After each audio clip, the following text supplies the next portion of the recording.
E aí, Zó? Não, vocês são final. Vocês são final. Meninos. Olha que loucura.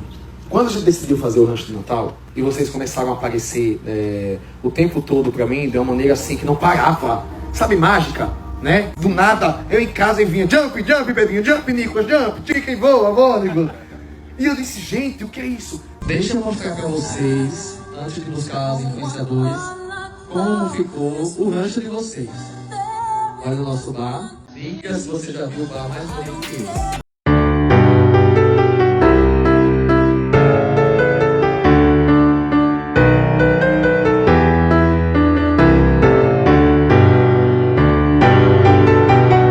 Hoje a gente vai falar um pouco aqui sobre o tema aqui e a data do Natal, porque, né, vamos pegar aqui já o caminho, que é os meninos estarem ali dentro da chácara do Carlinhos Maia, para falar sobre esse assunto, já que a congregação tem lido, né, as suas circulares aí sobre a situação do Natal, e a gente vai ver porque na chácara tá tudo ali enfeitado para o dia do Natal, né, e ele até fala aí que eles vão passar o Natal ali junto com eles, a festa de Natal. E é interessante a gente comentar porque no meio disso tudo existe aqueles que são os extremistas dentro da denominação que sequer comem um panetone de medo do dia do Natal. Não come porque diz que é uma coisa específica do Natal, não vai num almoço com a família, não vai em lugar nenhum, nem que a família tenha comida que sobrou de um dia do Natal, pro outro dia já a pessoa repudia totalmente tudo que envolve isso.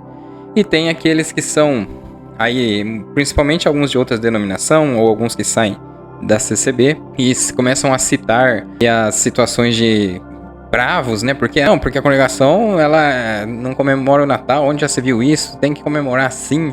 Então tem esses que defendem que tem que ser comemorado, e aqueles que são os extremos. É sempre assim, eu sempre tô falando isso no canal. É interessante saber, irmãos, algumas situações. A gente tenta comentar aqui algumas coisas para que haja uma evolução espiritual da pessoa dentro, até mesmo dentro da congregação. O pensar junto com a gente aqui não precisa ter a mesma opinião. Vocês podem comentar se tem uma opinião ao contrário. Mas esse envolvimento, ele é bom para crescer em conhecimento. Seja você dispensando o que você acha que está errado, seja você agregando para você. Aqui a situação que a gente vai falar, por exemplo, né? A gente acaba aqui, se você enaltecendo, você ganha mais pessoas enaltecendo a verdade do que ficar sempre catando, só demonstrando erros. Para muitos, anunciar o evangelho é aquele demonstrar erros, tá colocando situações polêmicas e de comportamento talvez que geram uma polêmica maior, ali tá sempre reclamando disso tudo, mas também tem a situação de você levar a verdade, enaltecer uma verdade acima daquilo. E essa verdade, ela liberta. Conhecereis a verdade, vos libertará. Então a situação que envolve o Natal, como várias situações mitológicas, né, de pensamentos místicos que tem no dia a dia, tem situações das mais adversas que você participa e não sabe. A virada do ano, por exemplo, que é uma comemoração do início de ano, né, do mês de janeiro, que é Januarius, né, no latim, que é do deus Janus. Janus é um deus mitológico, né? E ele é o deus aí do início do ano. Se não me engano, ele tem a aparência ali de uma cara, ele tem uma cara na frente e outra atrás, né? Que você vê o início do ano. Então é comemorada a virada do ano. E alguns crentes, eles comemoram no outro dia, fazem um churrasquinho, né? Faz um dia antes. Mas muitos nem sabem disso e estão ali como um feriado qualquer que se une com a família. E para mim, o dia do Natal acontece muitas das vezes isso que aconteceu na minha família. Não aquele dia que se celebra o Natal em torno de uma árvore, né, ali em torno de Papai Noel, com as crianças, mas como um dia de unir a família e almoçar, né, ali participar de uma janta talvez, mas pela data de feriado em si, já que tem muitos aí celebrando um certo Natal, porque daí a pessoa fala assim, você é crente, você não celebra o Natal e fica jogando isso na cara do outro. Você ficou na congregação, lá não celebra o Natal. Como se o Natal para esses que celebram tem o real significado que deveria existir, que é a comemoração do nascimento de Cristo. Muitas das vezes não tem esse significado. Muitas das vezes não, quase. Olha, eu vou falar para vocês aí, 95% não celebra o Natal pelo significado que deveria ser, porque não tem o dia certo, né? A congregação fala, não tem o dia certo, que se sabe que Jesus nasceu. Claro que todo dia, se você se levanta e dá graça por Cristo, né, ter dado a vida no madeiro por você. Todo dia você deve fazer isso. Celebrar o dia que Deus permitiu, né, o dia que Jesus Cristo, na verdade, nasceu entre a humanidade como homem, num lugar, irmãos, que não é nem um lugar lindo, nem um lugar chique, não tinha uma pousada, não tinha lugar nenhum ali em Belém, e eles foram numa manjedoura, né? Teve ali num lugar que é o abrigo de animais, e Jesus nasceu numa manjedoura. Então você imagina a situação daquele tempo, uma situação de humildade perante a humanidade, aonde Cristo deu a sua vida. Então ninguém celebra praticamente isso aí. Tem lá o presépio, né? Tem lá aquelas coisas todas para se olhar, mas poucos, na hora da união das pessoas, tem isso aí como algo focado. Então por quê? Na verdade, todo dia que você levanta e agradece pelo nascimento de Cristo e ter dado a vida por você. Não tem um dia específico. Entretanto, esse dia específico alguns usam para bebedeiras, para brigas, confusão entre família. A maioria pensa nesse dia, já logo pensa nas bebidas. Estar embriagado no dia que Jesus nasceu para ele. É brincadeira. E muitos desses, às vezes até que falam bravos com a CCB hoje em dia. A CCB não comemora o Natal, já se viu, né? Tem lá seus problemas, eu não tô defendendo aqui placa. Todo mundo que conhece meu canal sabe disso. A gente tá aqui falando sempre das pessoas, de uma melhoria no sistema religioso, né? Que muitas das vezes não é viver como igreja. Só que essas pessoas que brigam porque a denominação não comemora o Natal, eles também não sabem como expressar esse significado de Cristo ali naquele dia. Seria bebendo, enchendo a cara, como muitas das vezes acontece. Não, eu vou comemorar assim porque a igreja não manda em mim, eu vou lá. E a comemoração dele é essa, é beber, encher a cara, não é. Então essa expressividade, a qual se dizem que é o nascimento de Cristo, jamais. Como eu disse, 95% não é. É muito pouco aquele que realmente iria colocar isso no coração. Meu Deus, o castelo tá nevando, saindo bolhas e tudo. Deixa eu mostrar pra vocês, antes de buscar os influenciadores, como ficou o rancho de vocês. Vai no nosso bar. O dia da data ainda causou, na verdade já não tem mais aquela, teve o seu desfez esse tal significado há muitos anos. Eu nunca aprendi a fazer isso, ó. Se pega no cunhão já é. Menino espetáculo. Meu Deus. Aqui eles fazem isso com garrafa de cachaça. Começando com, né, a situação do Papai Noel mesmo. O Nicolau, aquele senhor que tinha dinheiro suficiente para dar brinquedos para os pobres, né? E lá mandava fabricar aqui e ali quem poderiam fabricar os brinquedos, e ele dava para as crianças carentes esses brinquedos. Só que com o passar do tempo, claro, ele faleceu, aí virou o São Nicolau, né? E começou a criar-se a sua imagem mitológica ali, virou um santo, né? E virou o Papai Noel, São Nicolau e Papai Noel são as mesmas pessoas. Alguns tentam dividir aí, mas é o mesmo ali, né? Papai Noel seria o Nicolau verdadeiro, transformado numa mitologia e numa idolatria, num ídolo. E aí você vai falar com as crianças, é difícil você ensinar isso daí pro seu filho de uma maneira que ele entenda a realidade, que existiu sim uma pessoa boa assim, mas depois se tornou isso aqui tudo para vendas, para marketing, para propaganda, né? Como o garoto propaganda do Natal é o Papai Noel.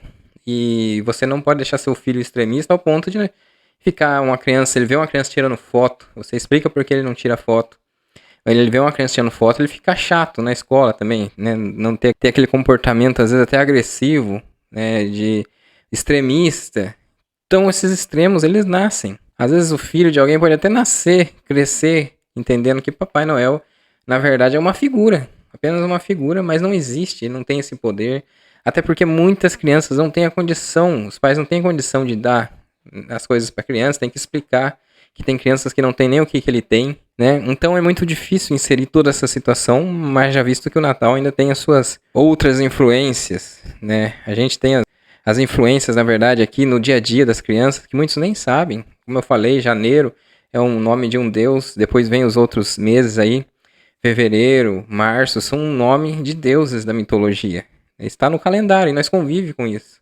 Entre muitas outras coisas. E a realidade também do que o dia do nascimento de Cristo às vezes é tão falado porque existe todo esse marketing, toda aquela comemoração entre imagens vermelhas, luzes, né? É lembrado que seria ali pelo dia que Jesus nasceu, só que o dia da morte de Cristo não tem toda essa ênfase, todo isso, né? Algumas denominações que comemoram a Sexta-feira Santa, né, que antecede o domingo de Páscoa, elas não têm todo esse ânimo assim que deveria se compadecesse numa data que foi especificamente o horário que Jesus deu a vida pela humanidade, seria sim ali o verdadeiro valor a ser dado sob graça, né? O dia que se celebraria esse dia, né, com mais animosidade, mas não é assim, o nascimento foi criado praticamente hoje como vendas, protocolos de vendas, né? Eu sei que tem igrejas que fazem o seu dia ali de Natal uma celebração. Eu tive uma situação que estava num dia muito difícil, dado algumas coisas que aconteciam na congregação ali comigo. E quando eu fui, nesse dia, olhar pela janela de um culto da presbiteriana, estava tendo um coral de Natal. E esse coral, eles cantavam uma melodia, né, um hino, e ali se explicava o nascimento de Cristo, a passagem bíblica, toda a passagem. O pastor, eu nunca tinha visto uma pregação daquela, e aquilo me tocou. Como que eu vou... Obviamente, aqui a gente estamos falando das idolatrias do Papai Noel, da árvore de Natal, que tem uma simbologia também, mas a gente estamos falando aqui de uma situação também de que alguns lugares, né, talvez levam essa celebração de uma maneira mais espiritual, né, de grande devoção a Deus, e como se fosse uma data ali especial. E muitas das vezes, talvez as pessoas não estão levando isso como mitologia grega ou mitologia aí nórdica, sei lá o que for falar aí de todo esse paganismo. Mas às vezes sim, estão fazendo como uma data especial e não tem como julgar essa pessoa especificamente, como alguns extremistas fazem, né? Sabemos da realidade de alguns fatos, eu vou ler para vocês aqui. A gente vai ver o significado de algumas coisas, mas na realidade você não pode levar para isso para um extremismo total, ao ponto de desfazer da tua família, de um dia de reunião ali que você é convidado, né? Aqui eu tinha separado os dias aqui para vocês verem aqui, ó, que já, né, convivemos com mitologias no nosso dia a dia. Março, deus da guerra. Abril, deus do amor e da entrega. Junho, deusa romana e esposa do deus Júpiter. Domingo, dia do sol. Segunda, dia da lua. Terça, dia de Marte. Então, e por aí vai, né? Vamos ver aqui a situação aqui, ó. Eu quero ler aqui um devocional do irmão Alceu Figueiredo, ali da congregação de Marília. Árvore de Natal. Não estamos querendo magoar ninguém, mas é sempre bom saber a origem das coisas. Em muitos lares, a presença do pinheirinho é indispensável. Talvez imagine que a cristandade herdou esse costume dos apóstolos ou dos primeiros cristãos. Dá para imaginar Maria e os apóstolos em torno de um pinheirinho na época de Natal, trocando presentes e cantando parabéns a Jesus? Um breve estudo revela que a árvore de Natal teve início na Alemanha por volta do ano 1525. Um dos incentivadores foi Martinho Lutero, a quem tanto devemos sobre tantos outros assuntos. Lutero ainda não havia se libertado totalmente das simbologias romanistas, e entre elas havia a crença de que o pinheirinho, sempre verde, até mesmo no inverno, podia representar a Cristo. Mas a ideia de árvores sagradas é bem mais antiga. Sua origem vem do Antigo Egito, muitos séculos antes da era natalina. Uma lenda babilônica descrevia um pinheiro que nasceu de um velho tronco morto, enquanto que o novo pinheiro simbolizava o deus Nimrod, revivido em Tammuz, filho deste com sua mãe Semiramis. Entre os druidas, uma classe poderosa de intelectuais, conselheiros da sociedade celta, magos e bruxos, o carvalho era sagrado. Já entre os egípcios, a palmeira era a árvore sagrada e romana. O abeto era a árvore decorada com cerejas negras durante as saturnais. Escandinavo, Odin, representado por um venerável ancião de barba branca, com somente um olho e um chapéu, que representava o céu, era considerado como um doador de presentes especiais na época do Natal. Nas primeiras comemorações natalinas surgiram as bolas reluzentes provenientes do antigo culto a Odin e as festividades do solstício de inverno. A cristandade associou as bolas reluzentes a Jesus, a luz do mundo. A guirlanda, aquela coroa de flores colocadas na porta como sentido de boas-vindas, tem a sua origem em honra aos deuses do paganismo. O ato de pendurá-la na porta é uma autorização para a movimentação espiritual. No livro dos Reis, lemos que Judá fez o que era mal e pecou perante Jeová, edificando altas estátuas, colunas e postes, ídolos no alto do alteiros e debaixo de todas as árvores verdes. 1 Reis 14, 22, 23. O profeta Jeremias, 7 séculos antes de Cristo, se deparou no seu tempo com algo parecido à árvore sagrada de Natal. Idolatravam uma árvore trabalhada por exímios artífices. Jeremias advertiu Israel: não aprendais o caminho dos gentios,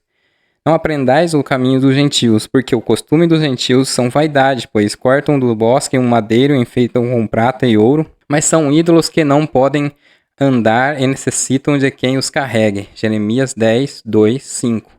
Ainda que muitos possam questionar que no seu caso o Pinheirinho perdeu todo esse significado, a verdade é que nas famílias religiosas mais tradicionais a troca de presentes e orações de mãos dadas acontece em volta da árvore. Interessante de se notar também que as pessoas que mais dão valor a essas simbologias, geralmente astros da mídia, não aceitam a Bíblia como palavra de Deus. Acabam de comemorar o Natal, se vestem de branco para atrair sorte, consultam astros e búzios, usam da ceia do Natal e também do Ano Novo uma lista de alimentos que dizem atrair boa sorte.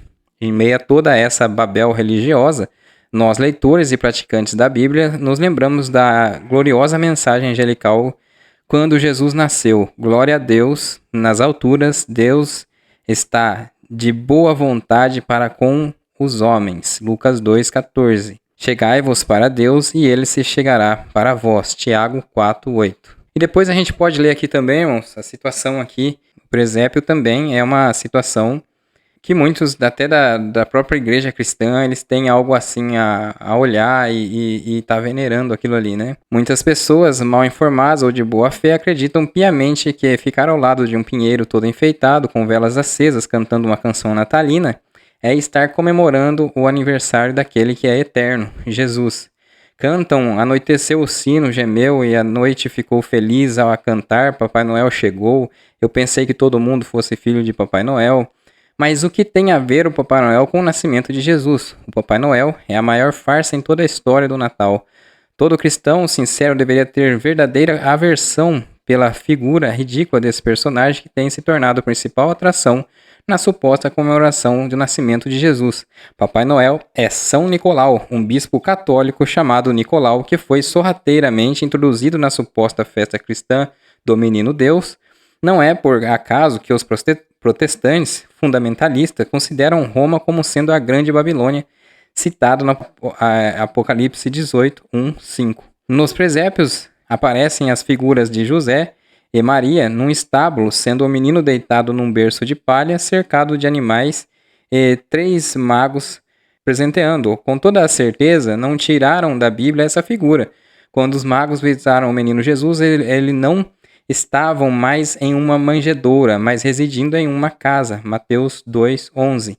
Os magos vieram de longa distância, haviam se passado aproximadamente 2 anos, sabendo disso porque quando Herodes, instigado por Satanás, tentou matar o menino que seria o Salvador, mandou eliminar a criança de 2 anos para baixo, esperando Jesus estar entre elas. Mateus 2, 15, 18.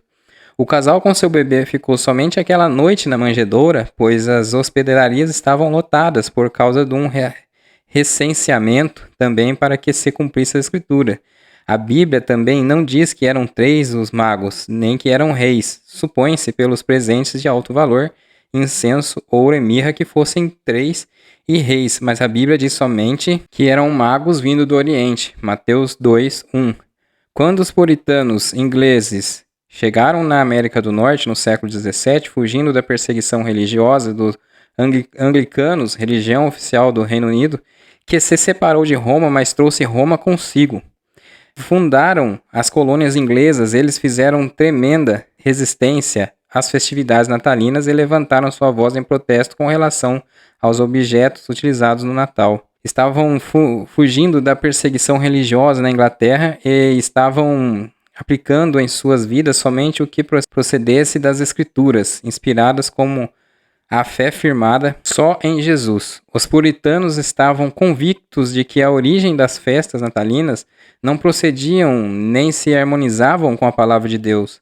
Paravam desta data em profunda reflexão, intercedendo pela América do Norte e pelas nações da terra, clamando por misericórdia por terem inserido o paganismo no meio do cristianismo. Neste dia, faziam orações e jejuns, entenderem que os presépios eram altares consagrados à idolatria, talvez uma visão radical, extremada, mas não foram os únicos da história do cristianismo a se opor a festividades natalinas.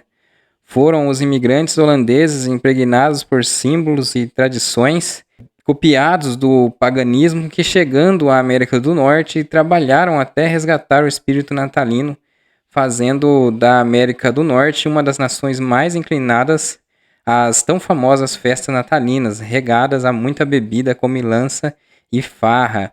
Contudo, nem todo cristão que comemora o Natal ou mantém símbolos natalinos é idólatra. Muitos fazem de coração puro, aproveitando a ocasião para anunciar que o Salvador nasceu pobre para que os pobres entendam que são prioridade no reino de Deus. Mateus 11:5. Como eu falei para vocês, tudo isso aqui que a gente leu, nem todas as igrejas, como eu falei, eu fui um dia, vi da janela o culto na presbiteriana e estava tendo um culto ali de uma explanação bíblica sobre o nascimento de Jesus Cristo para a humanidade que eu jamais tinha ouvido, e aquilo me fez super bem num momento de desespero, que eu não sabia mais o que pensar sobre religião, religiosidade.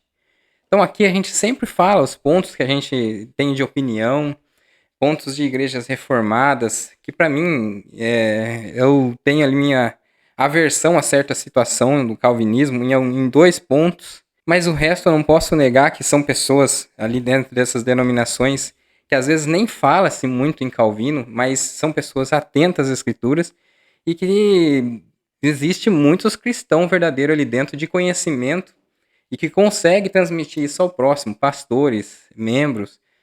Então é isso aí, irmãos. Foi só que uma observação diante de tudo isso daí, né? Que agora existem os extremos dos 2 lados, aqueles que diz que estão libertos de denominação e aí quer aproveitar tudo, né? A história do Natal como um dia ali sagrado mesmo, né? E comemorar de tudo quanto é forma. Não, ninguém tem que comemorar, que a criança tem que gostar mesmo do Papai Noel e toda essa adoração, essa idolatria pura, né? Que vem aí, muitas das vezes vem até de igrejas que já são idólatras o tempo todo ali com imagens e tantas coisas, né? Esse é o vídeo de hoje, espero que vocês tenham compreendido o que você alcançou aí de realidade em tudo. Você comenta, se você não gostou você comenta também.